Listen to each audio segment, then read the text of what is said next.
आजकल तो social media है, व्हाट्सएप है, फेसबुक है, टीवी है। 2 मिनट नहीं लगेंगे, जो भी काम जहाँ भी होगा सारा संदेश आपको मिलता रहे। तो ये बात अलग है, आदमी आमने सामने बैठ के जब सत्संग सुनता है, दर्शन करता है, अपनी बात करता है, तो उसमें अलग आदमी को मज़ा है। सत्संग सुनने के लिए तो आपके पास रिकॉर्डिंग होंगी, वो भी सुन लोगे, लेकिन बात तो होती है ना कि आदमी जब लाइव सत्संग देखे, जिंदा सत्संग देखे। अच्छी बात है, आया करो। अब तो छोटे मोटे बच्चों का भी टाइम लग गया, स्कूल में ज़्यादा काम नहीं है, बच्चों से ही शुरुआत होती है। छोटे बच्चे भागी बच्चे हैं, अगर छोटी उम्र में इनको अच्छे संस्कार मिलेंगे, आपके साथ आते आते इनको पता लगेगा सत्संग क्या है, नाम क्या है, भक्ति क्या है, क्यों करनी चाहिए। बच्चों को बाद में बड़ा होने में पूछने की ज़रूरत नहीं पड़ेगी। जब ये लगातार सत्संग कार्यक्रम में आएंगे तो इनको पता लगेगा कि भक्ति क्यों करनी चाहिए इंसान को। सब ये भी इनको जानकारी मिलेगी कि बुराई से बचना चाहिए। और जो संस्कारी जीव होंगे, अच्छे बच्चे होंगे, तो ये बातें सुन सुन के उनका जीवन उसी ओर ढल जाएगा। वो उनको पता लगेगा कि बुरा करने का नतीजा अच्छा नहीं होता। क्यों सत्संगों में अक्सर ये बताया जाता है कि आदमी अपने कर्म को सुधारे, अच्छे गुणों को अपनाए, बुरी चीज़ों का जो प्रचलन आजकल बढ़ा हुआ है उनसे बचे। संगति इंसान की अच्छी होनी चाहिए। नेक इंसानों के साथ बैठोगे, आपके विचारों पर प्रभाव पड़ेगा, अच्छे विचार बढ़ेंगे। अगर कुसंगति में बैठोगे, कुसंग में बैठने से आपके विचार भी, चाहे आप कितने ही भले हो, कितने ही नेक हो, एक न एक बुराई ज़रूर आ जाएगी। और नहीं तो किसी के निंदा बुराई सुनने की आदत पड़ जाएगी।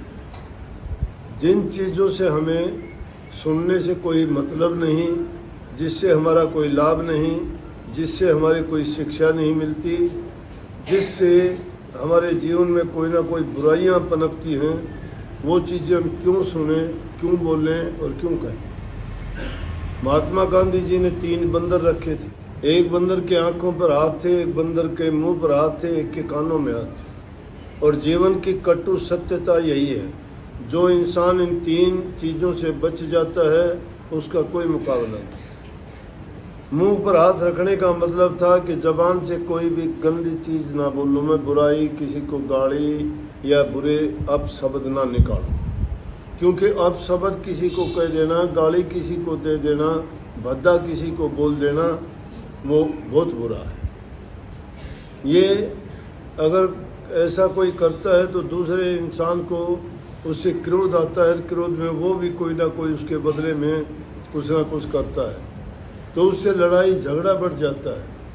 ज़बान अगर इंसान की मीठी है, अच्छी है, सच्ची है, किसी की जिसमें बुराई नहीं है, वो ज़बान दुष्टों को भी सुधार देती है, डाकुओं को भी सुधार देती है, दुश्मनों को भी मित्र बना देती है। घरों में अच्छा बर्ताव व्यवहार करते हो, तुम्हारे घर में स्वर्ग जैसे हालात होते हैं। एक दूसरे का क्या मानते हो, हंसी खुशी रहती है। जिस घर में हंसी खुशी होगी उस घर में लक्ष्मी का वास होगा। और जिस घर में लड़ाई झगड़ा होगा, एक दूसरे की कोई बात नहीं मानेगा, तो उसमें तो यूँ समझो कि नरक जैसी हालात हो जाएगी। जो भी वहाँ आएगा उसके विचार ही खराब हो जाएंगे। कुछ घर तो ऐसे होते हैं कि आपको मंदिर के समान, आश्रम के समान लगेंगे। उनके घर जाके बैठोगे, आपको शांति मिलेगी। बैठने से आपको महसूस होगा कि हम यहीं बैठे रहे। क्यों? जिस घर में अच्छी बात होती है तो उस घर में प्रभु का गुणगान होता है, सत्संग की बातें होती हैं, नाम की महिमा गाई जाती है, उसका वातावरण सारा शुद्ध हो जाता है। अब यज्ञ हवन क्यों करते थे? यज्ञ हवन में मंत्र पढ़ते थे, घी डाल के आहुति देते थे अग्नि में, उससे जो शुद्ध वातावरण होता था वो इतना आनंदमय होता था। अब अच्छी जगह जाते हो, बाग बगीचे में जाते हो, सुगंध मिलती है, मन प्रसन्न हो जाता है। अगर किसी बुरी जगह में जाते हो, शमशान घाट में जाते हो, चाहे आप कितने ही खुश मन से जाओ, वहाँ जाते ही आपका मत्था ठड़कने लगेगा, मन में और ही ख्याल विचार आने शुरू हो जाएंगे। क्यों? वहाँ का माहौल बुरा है। भूत प्रेतों की याद आएंगी, बीते हुए लोगों की याद आएंगी, वो यहाँ दफनाया था, वो इस दिन गया था, वो उस दिन गया था। इसलिए सारे के सारे कारण हमारे बोलने पे है। मीठा बोलोगे तुम्हारा कुछ लगता नहीं है, घिसता नहीं है। मीठा बोलने के बड़े फायदे। तो गांधी जी ने कहा और तो इससे आगे बढ़ के जो मीठा बोलना शुरू हो जाता है, जिसको शब्द की पहचान हो जाती है, बैखरी बाणी का जो जबान से बोलते हैं, कानों से उसको सुनते भी हैं, बोली हुई चीज़ को कानों से सुनते, हमारे दिमाग पे, हमारी सोच से उस पर असर करती है बात, और उसका परिणाम फिर हमारा कर्म बन जाता है। जो सुना, जो बोला, उसको सुना, सुनने के बाद में जैसा विचार था उसका परिणाम कर्म में बदल जाता है, और कर्म का परिणाम फिर भोग में बनता है, फिर वो भोग हो जाता है। अच्छा था तो अच्छा भोगना पड़ता है, बुरा था तो बुरा भोगना पड़ता है। तो पहली चीज़ थी कि भाई जबान से मीठा बोलो, मीठा ही नहीं बोलो। संतों ने उससे भी 2 कदम आगे चल के कह दिया, मीठा बोलने वाला इस जबान से प्रभु के नाम का गुणगान करो। जो मीठा ही नहीं बोलेगा गुणगान कहाँ से करेगा?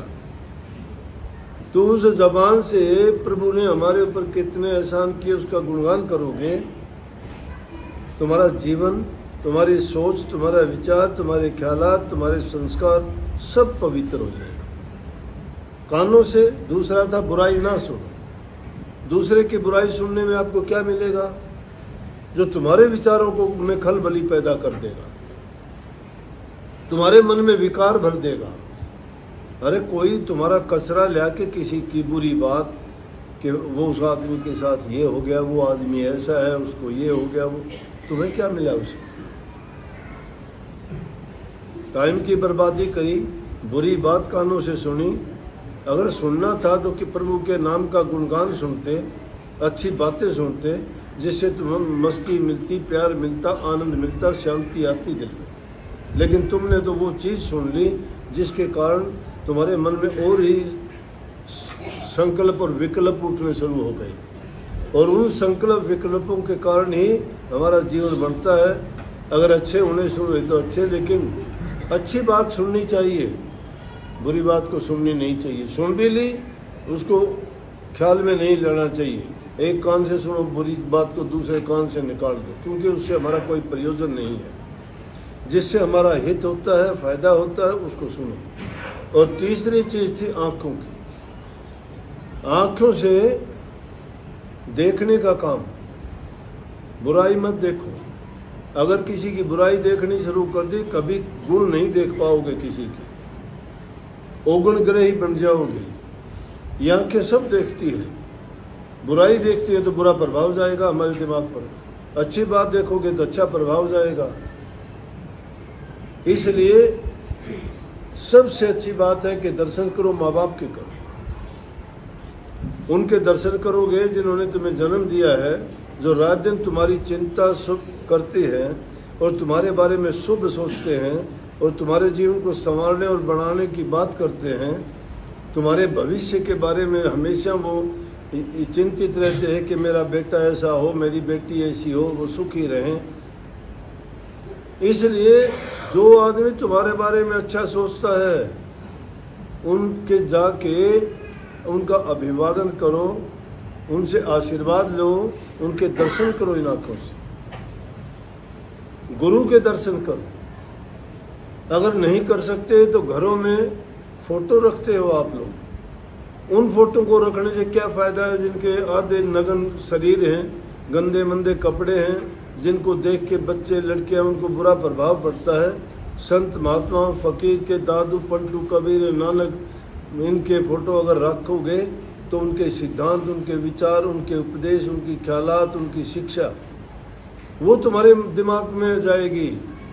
अच्छी चीज़, अब ये मकान बनता है, इसमें गंदी मंदी चीज़ डाली, धराशायी हो जाएगा थोड़े टाइम में।